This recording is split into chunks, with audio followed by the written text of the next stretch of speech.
Put the cuffs on her. The words sliced through the ballroom long before anyone bothered to ask a single question. Beneath towering crystal chandeliers and walls draped in gold and ivory, the annual Hope for Heroes Gala sparkled with wealth, influence, and carefully rehearsed smiles. Politicians mingled with business leaders. Military officers stood beside donors. A string quartet played softly near the stage while servers moved between tables carrying silver trays filled with sparkling water and elegant desserts. In the middle of it all stood Danielle Carter, a 27-year-old black waitress who seemed completely out of place only if someone judged her by the uniform she wore. Her black service apron was neatly pressed. Her posture was calm. Her expression never changed. That calmness was exactly what caught Captain Ryan Mitchell's attention. Moments earlier, a wealthy philanthropist had discovered that a priceless diamond necklace intended for a charity auction was missing. Panic spread quickly through the ballroom. Conversations stopped. Security personnel began speaking into radios. Guests checked purses and pockets. The atmosphere shifted from celebration to suspicion in less than a minute. Ryan Mitchell, a respected police captain attending the event as a guest of honor, immediately stepped forward to assist. Years of experience had taught him to trust his instincts. Tonight, his instincts pointed directly toward Danielle. He had noticed her standing near the display case shortly before the necklace disappeared. He had seen her moving through restricted areas while serving guests. And now, while everyone else appeared nervous, she looked perfectly composed. To Ryan, that seemed suspicious. To Danielle, it was simply self-control. "Ma'am, I need you to stop right there," Ryan said firmly. The room grew quieter. Several guests turned toward them. Danielle slowly placed her serving tray onto a nearby table and looked at him. "Is there a problem, Captain?" Her voice remained steady. Ryan noticed that too. No shaking hands. No nervous stammer. No visible fear. "Where were you 10 minutes ago?" he asked. Nearby conversations faded completely. Danielle answered without hesitation. "A valuable necklace disappeared. Witnesses saw you near the display area." The missing necklace had become the center of attention, and Danielle had become the center of suspicion. Yet despite the growing pressure, she never raised her voice. Never argued. Never begged anyone to believe her. She simply stood there beneath the chandelier light, watching the room with a level of confidence that seemed almost impossible under the circumstances. Ryan noticed it. Then she quietly checked the entrance doors. The gesture lasted less than a second, but it suggested she was waiting for something, or someone. And while the guests continued building their own conclusions, the one person being blamed appeared strangely certain that the night was far from over. The whispers arrived before the evidence. They always did. Within minutes, the missing necklace became less important than the story people wanted to believe. Guests gathered in small circles throughout the ballroom, exchanging theories with surprising confidence despite knowing almost nothing. The crystal chandeliers still illuminated the room with warm elegance, but the atmosphere had changed completely. Suspicion moved from table to table faster than any official investigation could. At the center of it stood Danielle Carter. Captain Ryan Mitchell watched her carefully. Years in law enforcement had trained him to notice details other people overlooked. Tonight, one detail continued bothering him more than anything else. Danielle was not acting the way he expected. Most people accused in front of hundreds of witnesses became defensive. Some became angry. Others became emotional. Danielle remained calm. Almost too calm. "You seem very comfortable for someone being questioned," Ryan said. Danielle met his eyes. "Because I know I did not take anything." People say that all the time. Sometimes they are telling the truth. A few guests exchanged glances. Ryan noticed them listening. He also noticed that Danielle never looked away. There was no hostility in her expression. No fear either. That only increased his frustration. Across the ballroom, security staff continued checking entrances and reviewing guest access points. Event organizers moved nervously between tables, worried that the missing necklace would overshadow months of preparation. Reporters invited to cover the charity gala had already begun noticing the commotion. Cameras remained lowered for now, but curiosity was growing. One wrong decision could become tomorrow's headline. The owner of the necklace, a wealthy donor named Victoria Langford, stood near the stage speaking with event coordinators. Her concern was understandable. The necklace was not only valuable. It was scheduled to be the centerpiece of the evening's fundraising auction. Without it, The event risked becoming an embarrassment. Ryan understood the pressure. He also believed pressure revealed truth. "Let me ask again," he said. "Why were you near the display case?" Danielle answered immediately. "Because table 16 requested more drinks." Ryan glanced toward the table. Empty glasses still sat there. Her explanation checked out. Yet something continued bothering him. He could not explain it. He simply felt convinced there was more to the story. Nearby guests began quietly offering opinions. She was close to the necklace. Nobody else was standing there. It makes sense. The comments floated through the room like smoke. Danielle heard them. She gave no reaction. That bothered Ryan even more.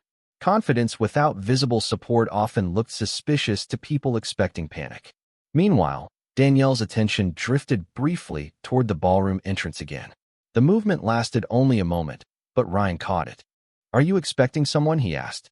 For the first time, a faint smile appeared on her face. "Everyone is expecting someone eventually." The answer sounded strange. Several guests looked confused. Ryan narrowed his eyes. "That is not an answer. It is the only one I have." The conversation ended there. Not because Ryan was satisfied. Because a security supervisor suddenly approached carrying new information. The supervisor leaned close and whispered something into Ryan's ear. Ryan's expression hardened immediately. He looked toward Danielle again. Whatever he had just heard seemed to confirm his suspicions rather than reduce them. Around the ballroom, guests sensed the shift instantly. Conversation stopped. The tension returned stronger than before. Danielle noticed it too. Yet even now, standing alone beneath the attention of an entire room, she remained remarkably composed. As Ryan took a slow step forward and prepared to make his next decision, many people assumed the evening was moving toward a conclusion. In reality, it was only moving closer to a mistake that would soon leave an entire ballroom wishing they had waited for the facts. The security supervisor stepped back after delivering the information, and the expression on Captain Ryan Mitchell's face changed immediately. It was the look of someone who believed a puzzle was finally coming together. Unfortunately, confidence and accuracy are not always the same thing.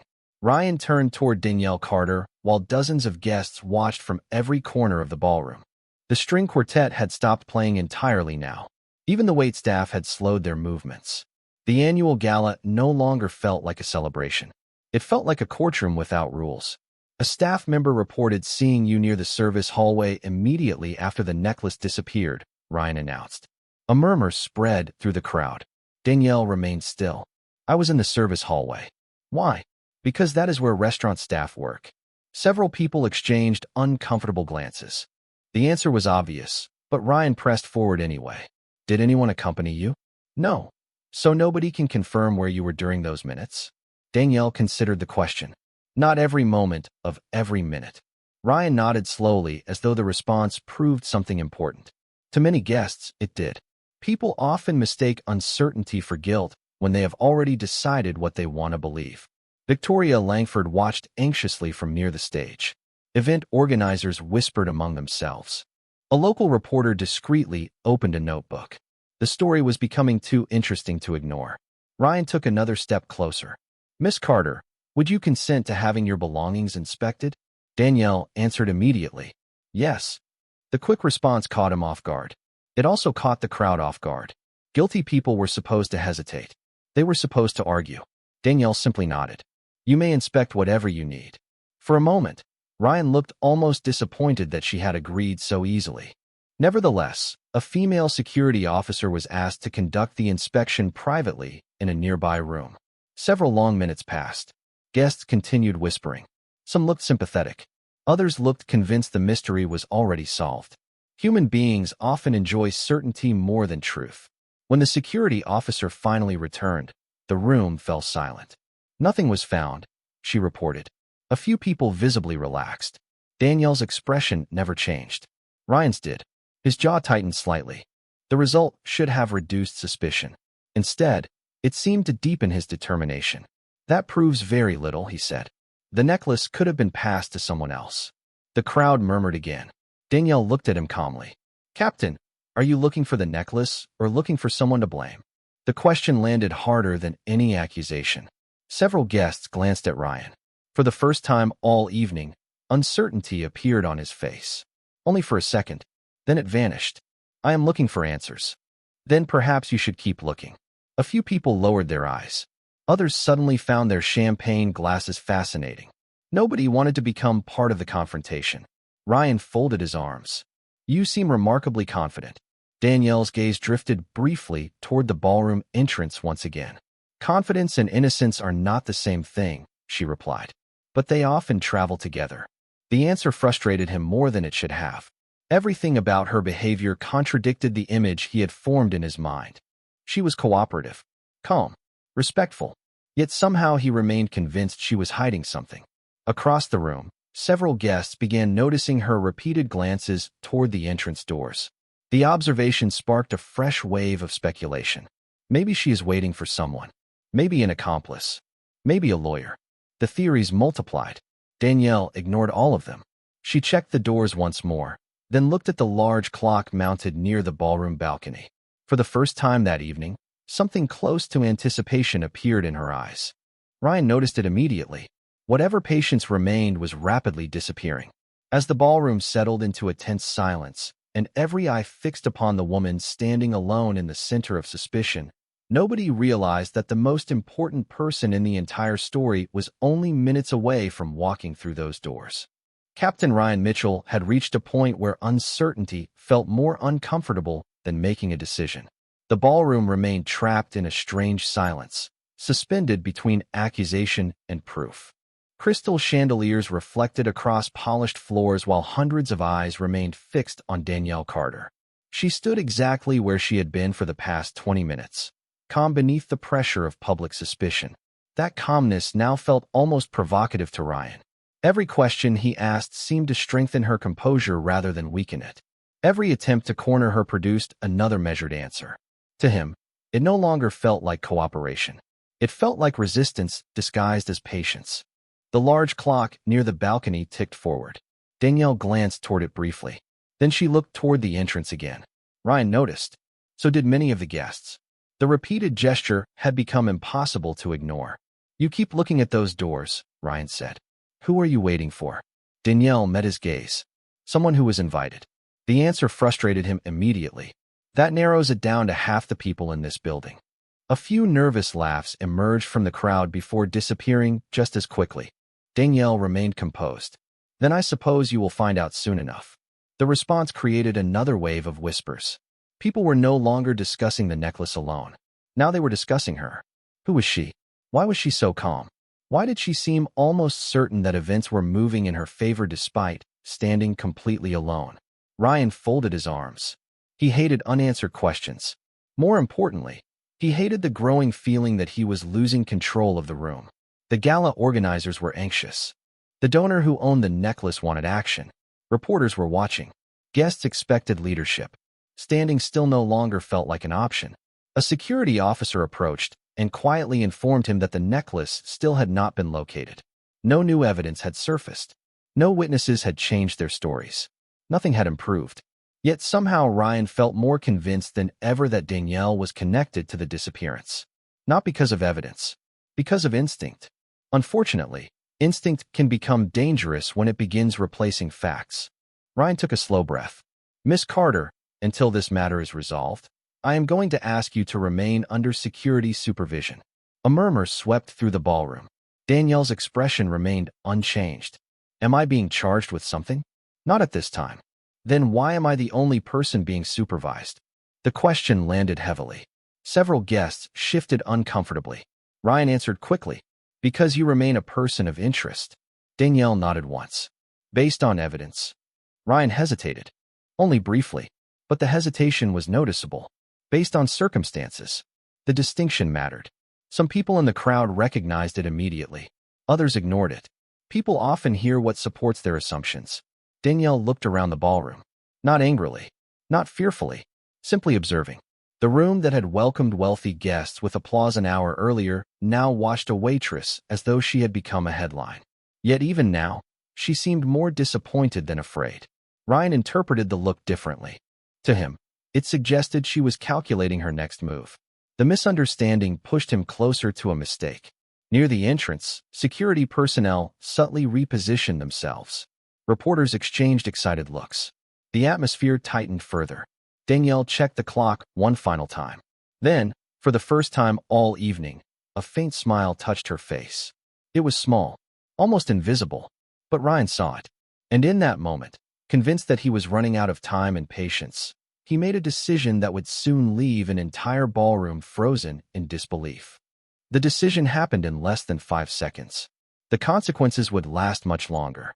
Captain Ryan Mitchell looked around the ballroom, saw anxious donors, nervous organizers, impatient reporters, and a missing necklace that still had not been found. Then he looked at Danielle Carter standing beneath the chandelier light, calm as ever, and convinced himself that action was better than uncertainty. "Miss Carter," he said firmly, "for the protection of everyone involved and until this investigation is resolved, I am placing you under temporary detention." The room fell silent. Not the polite silence of a formal event. The stunned silence that arrives when people realize a situation has crossed an invisible line. Danielle remained motionless. Several guests expected outrage. Others expected tears. Instead, she simply looked at him. "Are you certain that is necessary?" Ryan interpreted her calmness as another challenge. "Yes." A female security officer stepped forward. Danielle slowly extended her hands without resistance. The movement shocked several people more than an argument would have. There was no struggle, no raised voice, no scene. Just a young waitress standing alone while an entire ballroom watched her dignity being questioned. The security restraints clicked into place. The sound seemed louder than the orchestra ever had. Around the room, reactions varied. Some guests nodded approvingly, convinced justice was moving forward. Others looked uncomfortable. A few appeared genuinely troubled. Victoria Langford looked uncertain for the first time all evening. Even some members of the security team exchanged uneasy glances. They had searched Danielle, found nothing, verified nothing, yet somehow she remained the center of suspicion. Danielle lowered her eyes briefly toward the restraints, then lifted them again toward Ryan.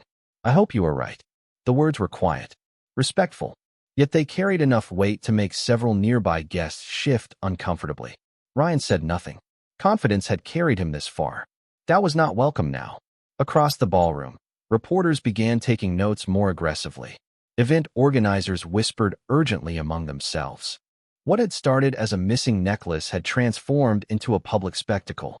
The annual gala was no longer being remembered for charity. It was being remembered for accusation. Danielle stood alone near the center of the room while conversations resumed around her in hushed voices. The social distance appeared almost immediately. Guests who had smiled at her earlier avoided eye contact. People stepped back, not because they knew she was guilty, because suspicion has a way of isolating people long before facts arrive. Yet through all of it, Danielle remained strangely composed. She glanced toward the ballroom entrance again, then toward the large clock. The faint smile returned. Ryan noticed. "You still seem confident." Danielle met his gaze. "Confidence is easier when you know the truth." "The truth is exactly what I am trying to find." "Then I sincerely hope you do." Before Ryan could respond, the ballroom doors suddenly opened. The sound echoed through the massive room. At first, nobody paid much attention. Late arrivals were common at charity galas. Then several guests near the entrance straightened immediately. A few organizers looked surprised. Security personnel exchanged quick glances. Someone important had arrived. The room began turning toward the doors one section at a time. Conversations faded. Danielle's expression softened for the first time all evening. Ryan noticed that too. Slowly, deliberately, a distinguished older man stepped through the entrance accompanied by several uniformed military officers and event officials. His presence commanded attention without demanding it. The moment he entered, people began recognizing him. One whisper became two. Two became 10. Faces changed throughout the ballroom. The reporters stopped writing. The organizers stopped talking. Even Ryan felt a sudden knot form in his stomach, though he could not yet explain why. Standing beneath the chandelier light, Danielle looked toward the man and smiled. And for the first time that entire evening, she no longer looked like someone waiting for help.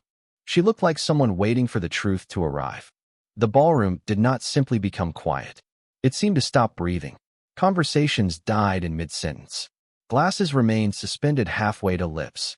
Even the reporters near the back of the room lowered their notebooks as recognition spread from one guest to another. The distinguished man who had entered carried himself with the calm confidence of someone accustomed to command. His silver hair was neatly trimmed. His formal military dress uniform displayed decades of service. Decorations lined his chest. Respect followed him like a shadow. General Marcus Carter rarely attended public charity events, yet nearly everyone in the room knew his name. Event organizers immediately moved toward him. Donors straightened their posture. Several military officers present offered respectful greetings. Marcus acknowledged them politely, but his attention never left the center of the ballroom. Specifically, it never left Danielle. His daughter stood beneath the chandelier lights with security restraints around her wrists. For the first time that evening, emotion crossed his face. Not anger, not outrage, disappointment. The expression somehow felt heavier than either. Danielle met his eyes and offered a small, reassuring smile. The gesture seemed almost impossible given the circumstances. Marcus nodded once, then continued walking toward her.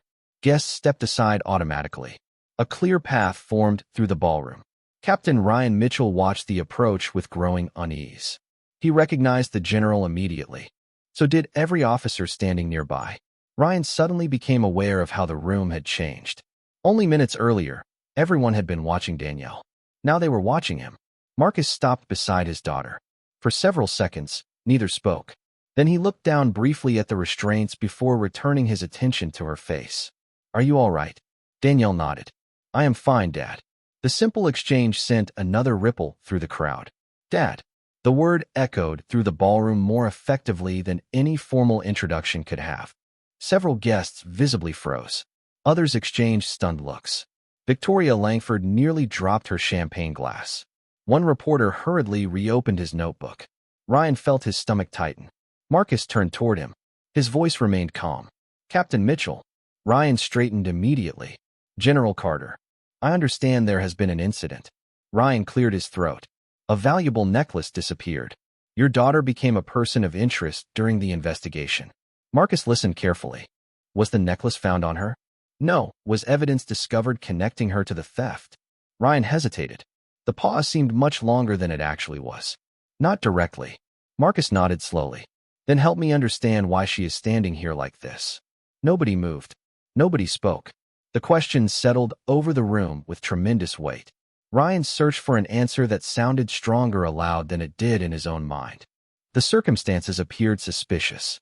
Marcus looked around the ballroom. Suspicious circumstances. Then he looked back at Ryan. Interesting.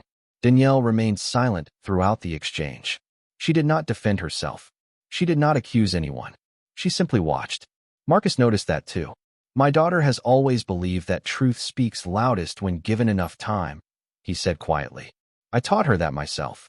Several guests lowered their eyes. The general's disappointment was becoming increasingly difficult to ignore. Yet despite the growing tension, Marcus showed no interest in using his reputation to control the situation. Instead, he asked a simple question. "Captain, before this evening ends, will the facts decide what happens next?" Ryan swallowed. "Yes, sir." Marcus nodded once. "Good." Then he looked toward the ballroom entrance as additional event officials hurried inside, carrying something that none of the guests had expected to see.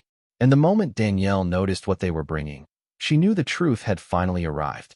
The object being carried into the ballroom looked surprisingly ordinary considering the tension surrounding it. Two event technology specialists hurried through the entrance holding a secure laptop case and several storage devices. Yet the moment they appeared, Danielle Carter relaxed completely. General Marcus Carter noticed the change immediately. So did Captain Ryan Mitchell. The difference was simple. Danielle knew exactly what they contained. The truth. Within seconds, event organizers cleared space near the stage. Guests shifted closer, curiosity overpowering etiquette. Even the reporters abandoned any attempt to remain discreet. Everyone sensed the evening had reached a turning point. Victoria Langford stepped forward anxiously. "What is this?" One of the specialists answered. "The ballroom security archives." A murmur spread through the crowd. The gala venue maintained hundreds of cameras throughout the building. Earlier, organizers believed a temporary system delay had prevented immediate access to certain recordings. Apparently, that problem had finally been solved. Ryan felt a wave of relief. Whatever happened next, evidence would replace speculation. Or so he hoped. The laptop was connected to a large display screen used earlier for charity presentations. Guests gathered around. Conversations disappeared entirely. Danielle remained near her father, while security personnel stood nearby, suddenly looking much less certain than before. General Carter said nothing. He simply watched. The first footage appeared on the screen. The ballroom display case containing Victoria Langford's necklace filled the image. A timestamp in the corner verified the recording. The crowd leaned forward collectively. There was the necklace. There was the display case. There were guests moving through the area. And there was Danielle serving drinks exactly where she had claimed to be. Ryan watched carefully. For several minutes, the footage showed nothing unusual. Danielle moved between tables carrying trays. Guests approached the display. Organizers adjusted decorations. Everything appeared normal. Then the video revealed something nobody expected. A man wearing an expensive tuxedo stopped beside the display case. He looked around briefly, not nervously, carefully. The distinction mattered. He waited until nearby attention shifted elsewhere. Then he opened the display case using a small access card. The ballroom erupted with whispers. Victoria Langford gasped. The necklace disappeared into the man's jacket pocket. The entire action took less than 10 seconds. 10 seconds that changed everything. "Pause it," someone shouted. The image froze. Faces throughout the room registered shock. Several guests immediately recognized the man. He was not a waitress. He was not an employee. He was a prominent investor and longtime donor named Charles Whitaker. Ryan stared at the screen. Every assumption he had made throughout the evening suddenly felt heavier. Another recording angle appeared. Then another. Each one confirmed the same sequence of events. Charles had taken the necklace. Danielle had never touched it. Had never approached the display case during the theft. Had never done anything remotely suspicious beyond existing in the wrong place at the wrong time. Silence filled the ballroom. The uncomfortable kind. The kind that appears when people realize certainty was built on nothing more than assumptions. Ryan slowly turned toward Danielle. She stood exactly where she had stood all night. Calm, respectful, dignified. The difference now was that everyone finally understood why. She had never been confident because she expected rescue. She had been confident because she knew the facts. General Carter looked toward the frozen image on the screen, then toward Ryan. "It appears the evidence has arrived." The words were delivered without anger. Somehow that made them more powerful. Around the ballroom, guests avoided eye contact. Some remembered the whispers. Others remembered the accusations. A few remembered saying nothing when they should have spoken.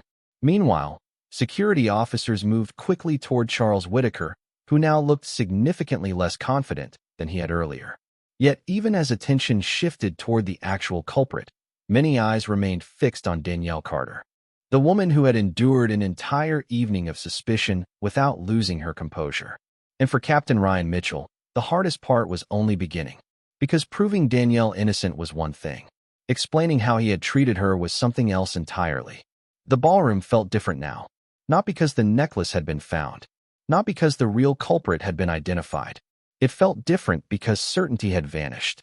The confidence that had fueled the accusations earlier in the evening had dissolved into an uncomfortable awareness that many people had been wrong. Very wrong. Charles Whitaker was quietly escorted away from the center of the room while security officials handled the situation. Most guests barely watched. Their attention remained fixed on Danielle Carter. Only an hour earlier, she had been the person everyone suspected. Now she was the person everyone could not stop thinking about. Victoria Langford approached first. The wealthy donor looked genuinely shaken. "Miss Carter," she said softly, "I owe you an apology." Danielle offered a polite smile. "You do not owe me anything." Victoria lowered her eyes. "That is generous of you, but I think I do." Around them, similar conversations began unfolding. Guests who had whispered now seemed eager to express regret. Organizers who had remained silent suddenly found their voices. The shift was impossible to ignore. General Marcus Carter watched quietly from nearby. Years of leadership had taught him something important. Character reveals itself most clearly during moments of pressure. Tonight, he had learned a great deal about everyone in the room. Captain Ryan Mitchell stood near the stage, staring at the frozen security image still displayed on the large screen. The footage replayed repeatedly in his mind. Every decision, every assumption, every moment, he had mistaken confidence for guilt. The evidence had not failed him. He had failed the evidence. For a man who built his career on judgment, the realization was difficult to accept. Finally, he walked toward Danielle. The crowd noticed immediately. Conversations faded. Reporters stopped writing. Even the event staff seemed to pause. Everyone understood this was the moment that mattered most. Ryan stopped a few feet away. For the first time all evening, he looked uncertain. "Miss Carter." Danielle faced him calmly. "Captain." He took a breath. "I was wrong." The words seemed surprisingly difficult for him to say. Yet once spoken, they carried an honesty that the room immediately recognized. "I allowed assumptions to influence my judgment," he continued. "I convinced myself that circumstances were evidence. They were not." Danielle listened without interruption. Ryan glanced briefly toward the restraints that had already been removed. The memory clearly troubled him. "You cooperated. You answered every question. You treated me with respect even when I failed to offer you the same fairness in return." The ballroom remained silent. No one wanted to miss a single word. Ryan straightened his posture. "I am sorry." The apology was not dramatic. It was not perfect. It was sincere. That mattered more. Danielle studied him for a moment before answering. "Captain, everyone makes mistakes." Several guests looked relieved by her response. General Carter did not. He knew his daughter well enough to recognize that forgiveness and accountability were not the same thing. Ryan nodded slowly. "That does not excuse mine." Danielle smiled faintly. "No, it does not." The answer surprised some people. Yet it was true. Kindness did not erase consequences. It simply allowed growth to happen afterward. Across the ballroom, guests began viewing the evening differently. The story was no longer about a missing necklace. It was about how quickly people had chosen a suspect, how easily appearances had replaced facts, how dangerous certainty becomes when it arrives before evidence. Standing beneath the chandelier light, Danielle remained exactly who she had been from the beginning. Calm, dignified, unshaken. The difference was that now everyone else could finally see her clearly. And as General Marcus Carter stepped forward to address the room, many people sensed that the most important lesson of the evening was still about to be delivered. General Marcus Carter waited until the ballroom became completely silent. He did not raise his voice. He did not need to. Years of leadership had taught him that the most important lessons are often delivered quietly. Standing beneath the crystal chandeliers, he looked around the room at the donors, executives, officers, reporters, and guests who had witnessed every moment of the evening. Then his eyes settled briefly on Danielle. Pride appeared on his face, but it was not pride in her family name. It was pride in her character. "When my daughter was young," he began, "I taught her something that my father taught me." The room listened carefully. "He told me that respect is easiest to give people after you learn who they are. Character is giving them respect before you know." No one moved. No one interrupted. Marcus continued. "Tonight, many people in this room waited to discover who Danielle was before deciding how to treat her." Several guests lowered their eyes. The words were not cruel. They were true. Truth rarely needs volume to make an impact. Marcus glanced toward Captain Ryan Mitchell. Captain Mitchell had the courage to admit a mistake. That matters. Accountability matters. Ryan nodded quietly. The general then looked around the ballroom once more. But there is a larger lesson here. The real question is not why one person made an incorrect judgment. The real question is why so many people were willing to believe it. The silence deepened. Guests remembered their whispers, their assumptions, their willingness to accept suspicion without evidence. Danielle stood calmly beside her father. She did not appear angry. She did not appear victorious. If anything, she looked sad that the lesson had been necessary at all. Victoria Langford stepped forward. "General Carter, I would like to make a statement." Marcus nodded politely. Victoria turned toward Danielle. "This gala exists to support courage, integrity, and community service. Tonight, the person who demonstrated those values better than anyone was you." Applause began softly, then spread throughout the ballroom. Danielle looked genuinely uncomfortable with the attention. She had spent the evening trying not to become the center of the story, yet now there was no avoiding it. The applause continued. Some guests stood. Others followed. Within moments, nearly the entire ballroom was on its feet. Not because Danielle was the daughter of a respected general. Not because the real culprit had been discovered. Because she had endured public suspicion without sacrificing her dignity. When the applause finally faded, Captain Ryan Mitchell approached one last time. He extended his hand. Danielle looked at it briefly before accepting it. Thank you, Ryan said, for handling this better than I did. A small smile appeared on Danielle's face. Then maybe we both learned something tonight. Ryan nodded. I believe we did. Across the room, reporters quietly packed away their notebooks. The story they planned to write at the beginning of the evening no longer existed. A different story had taken its place. One about assumptions. One about accountability. One about character. As guests slowly returned to their tables and the orchestra prepared to play again, the gala finally began feeling like a celebration once more. Marcus looked toward his daughter. Ready to go home? Danielle laughed softly. More than ready. Together they walked toward the ballroom doors. This time, people stepped aside not because they were suspicious, because they were respectful. The same room that had questioned her now watched her leave with admiration. Yet the most remarkable part of the evening was that Danielle herself had never changed. She was the same woman who entered the ballroom wearing a waitress apron. The same woman who answered questions calmly. The same woman who trusted the truth even when nobody else did. Power may influence a room. Authority may command attention. But neither lasts as long as character. And on a night when nearly everyone rushed to judgment, the only person who never lost control was the one standing alone in the center of it all. She never raised her voice. She never demanded respect. She simply let the truth arrive. And when it did, it spoke louder than anyone else ever could.